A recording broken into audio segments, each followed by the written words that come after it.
What's up, everybody? Welcome back to a brand new series. I said another because I've already recorded this once, and well, things happened. But we're here with a brand new series on the channel, a Pokemon Ultra Sun D&D Lock. What is a D&D Lock, you may ask? I'm going to get into that in just a second because it's a lot. It's a lot of rules. Oh, please tell me. Okay, I'll say, please tell me just freeze. I'm actually going to load the rules up on real quick. Got them here. Can I load that on my phone? Because we all know about Alola. I've played the game before, never finished it. We're playing the sequel now. Because I've been told it's kind of different. I don't actually know. Okay, yes, I do have my rules. Got them. So, a D&D lock. You've obviously got the traditional Nuzlocke Rules. First Pokemon on every route is all you can catch. If you fail to catch it, then you don't get an encounter for that route. All Pokemon must be nicknamed to foster a stronger bond with them. Normally, if a Pokemon faints, it is considered dead, but that is a separate rule for this rule set specifically, which we'll get into later. I want to send a big shout out to Captain Fidget for the inspiration for this series. His very first ever live stream series was a Potterlock of Pokemon Sword, I think. I love D&D. In fact, I play D&D with Captain Fidget twice a week. He is a wonderful, wonderful human being. And a person that I feel honored to call my friend. I don't feel like I deserve to call him my friend because he is wonderful. Just shout out to him. I don't think he created the idea. I think he saw it somewhere else and just kind of co-opted it and changed it up a little bit. I'm actually going to talk to him today after recording this about any potential tweaks that need to be made. But I'm going to go over the rules as they are right now in front of me. If they need to be tweaked, then I'll announce in the next. I'm going to be recording these two at a time because I have a very busy schedule. So if anything needs to be changed, it'll be changed going into episode 3. Because I'm recording this episode and then episode 1. Or then episode 2, sorry. For those of you who know me, my last the 3 upload series I've done so far on the channel. I didn't choose my starter for all of them. We won't be doing it here. Again, because of my busy schedule. I only have so much time. I don't have time to get episode 0 done for a couple of different reasons. However, I'm not going to choose my starter. Once I get to the starter selection screen, I'm going to go get Mrs. Mod, a wonderful wife, and she is going to pick my starter for me. Now, while we're doing this cutscene, what is a Potter? I said Potterlock. I just finished a Potterlock on the channel recently. It did not go well.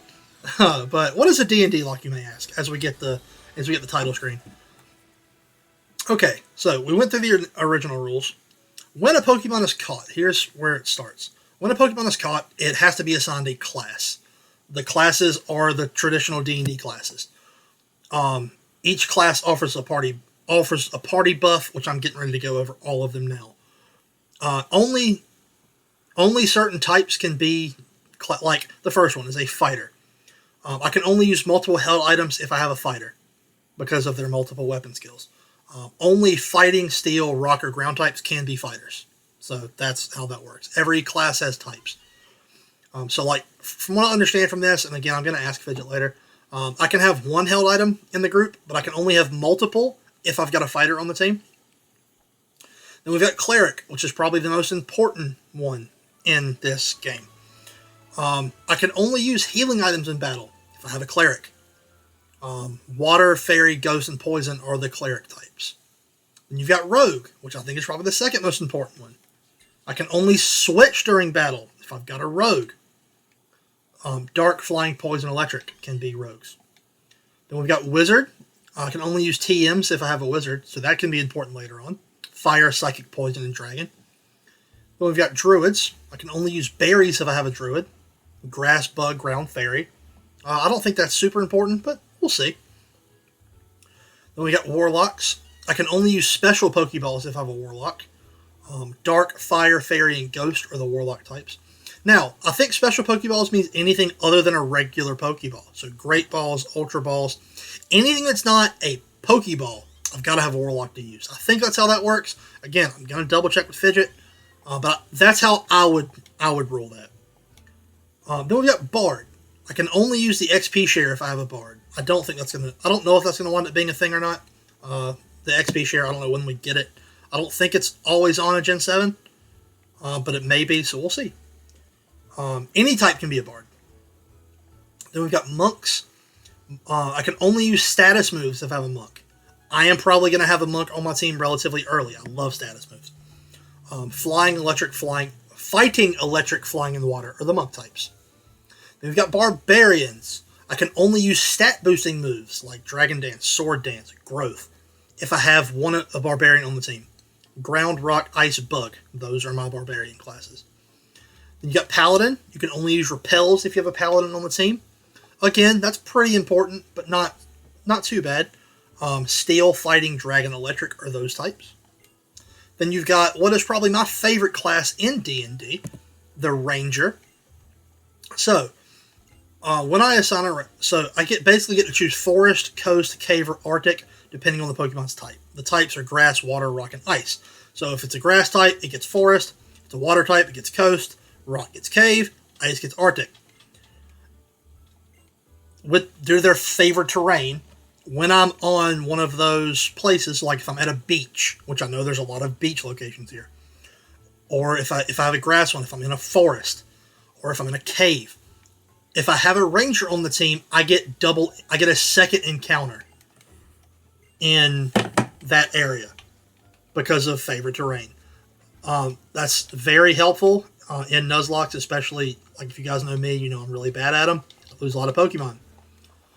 So, having a Ranger on the team is really important, especially early, because the earlier you get them, the more encounters you get. It just makes sense. Also, we finally got our styling hat back. If you remember my stupid jokes about my styling hat in the Moon playthrough we did, I'm going to be bringing that back. All right, so that's all the classes. I get to decide what class each Pokemon is, but it has to be assigned when we catch it. We've got a couple more rules. So, once a party member is added to the team, it cannot be swapped out once it's on the team unless it dies. So, the first 6 Pokemon we catch are there until, they're there until they die. So then, like, when I catch Pokemon number 7, it's in the box until something dies. I think, again, that's a rule I'm going to clarify with Fidget. I think I should be allowed to make a swap when I catch a new Pokemon after that. But, again, we'll see. Alright, here's the big one. Right? So, if a Pokemon faints, in most Nuzlockes, it would be considered dead. In this, because of the D&D connection, in D&D, when your character hits 0 hit points, you have to roll what's known as death saves. Where you roll a d20, 1 through 10 is a failure, 11 through 20 is a success. You have to get 3 of them. If you get 3 successes, you live. If you get 3 failures, you die. If I roll a 1, that's a nat 1, that's a crit fail, and it's automatically dead. If I roll a nat 20, that's a critical success, and it auto lives. So if a Pokemon hits 0 hit points and faints, well, you'll be rolling death saves for it, and that'll determine whether it lives or dies. That's a big one. That gives us a lot of breathing room if something dies. Also, dupes, species, and shiny clauses are on for this run. And that should be all of the rules. I do apologize that 9 minutes of exposition, and we haven't paid much attention to the intro. We have hit the starter screen, though. And again, I am going to let Mrs. Mod pick what we get. Fun fact, this is my second time recording this. My day to record was yesterday, and I got the first episode done, got the second episode halfway done, and then lost. Then I kind of bumbled my way through the ending because we had lost the run.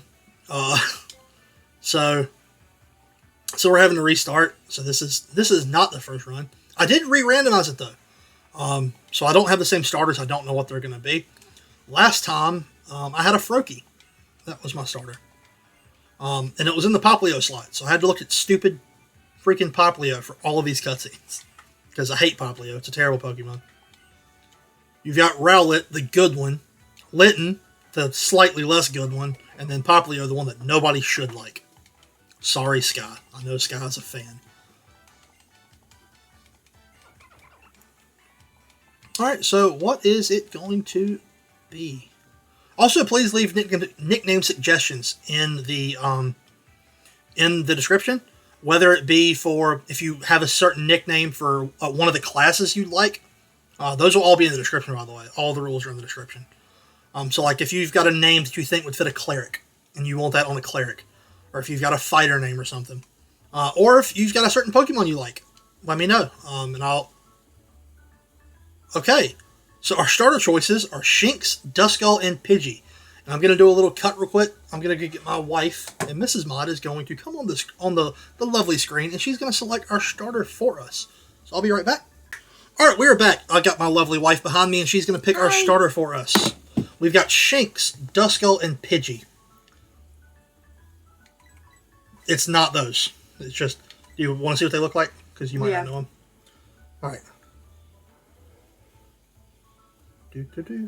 I love the music in this game. Shinx. Oh. So it doesn't come up the Pokemon. Duskull. Pidgey. And Pidgey. Duskull. Duskull, really? I thought you were going to go with Shinx. I was hoping she'd go with Shinx. Duskull, but Mrs. Mod has spoken. We are going with the ghost type, Duskull. Which means technically, if you had to go with a certain Pokemon, see. it would have been him. So, what can ghosts be? It can be a bard, a warlock. Oh, it can be a cleric. It's a cleric. Thank you, Mrs. Mod. We've got a cleric. Oh, that's what we needed. That we absolutely needed a cleric on the team, and now we've got one. So yeah, that's awesome. Perfect pick. Good job. All right, love you. Love you too. Shout out to Mrs. Mod for making the objectively right choice. I thought Shinx was going to be the one I wanted, but also I do plan on doing character voices. My voice is shot currently. Because I've had to do these episodes twice. So, again, starting with episode either 2 or 3, I don't know if I have time to record a second episode today. If I have time, then it'll start episode 3. If not, it'll be episode 2.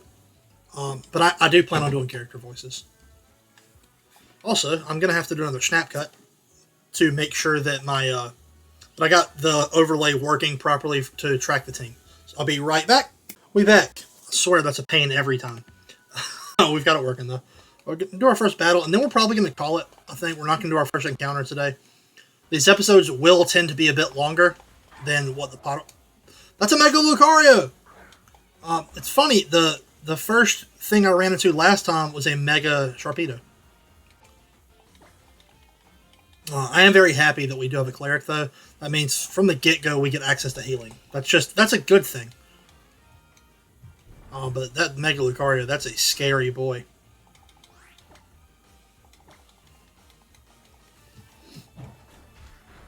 Also, being that we haven't I don't think it's given us a chance to nickname it yet. Oh, you see exit. EX abilities are randomized. That's something I forgot to do last time. Okay, hold on. Alright, I am going to call it there. This episode was a bit shorter. Most of them are going to go about 25 minutes. So I will see you guys in the next one. What I'm probably going to do, I'm going to throw myself off of the schedule that I've got set for myself, just for 1 week. Because, like I said, I'm going to be talking to Fidget, the guy who came up with this, in like 30 minutes for D&D this evening. So I'm going to bring it up to him, go over the rules, and then I'll find time to make up and record the second one sometime this week. This episode, I'm recording this on the 19th. The episode won't be up till next week, though. Because, again, I've got a schedule. I'm sticking to it. mostly because my school classes start tomorrow. So yeah, that's enough about me. Thank you guys for the support on the series. I hope I don't have to record this intro again. I'll see you guys next time. Much love. Captain out.